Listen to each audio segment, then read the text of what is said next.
Wherever I go, and the topic is storytelling, and it can be a corporation, an organization, a club, a school.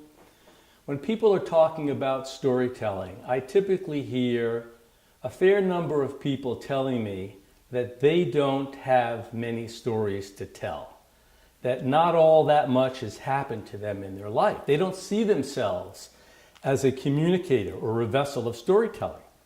This puzzles me because I know that all of us have stories, many stories that are worth telling.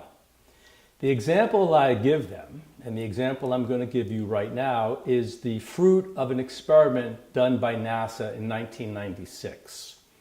Some of the astronomers in NASA decided to take the Hubble telescope, the most powerful telescope known to man, and aim it at a part of the sky, of the heavens, of the universe that heretofore was considered to be void, empty space, nothing. And the experiment was, let's just aim the telescope at this, what we believe to be empty space, for 10 days. And then 10 days later, see what develops on the film, if there's anything there. So they did. They trained the telescope into what they considered to be empty space. They let it be. And 10 days later, they took a look at the images that had come back to them. Their minds were blown because what they saw when they studied the output of this experiment was that there were 3,000 galaxies in what they previously had considered to be the void, empty space. Each galaxy containing millions or maybe billions of stars.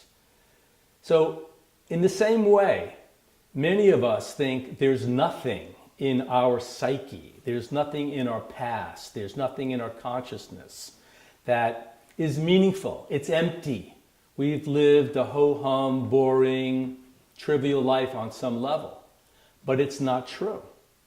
If you train your attention and find a way to read what's in you, to reflect on your memorable moments of truth, your rites of passage, those encounters or experiences you've had where something of great meaning or small meaning was communicated to you and experienced, you'll realize that just like those NASA astronomers and those scientists training the Hubble telescope into what seemed to be empty space, you too have thousands, maybe even millions of shining stars of story in you.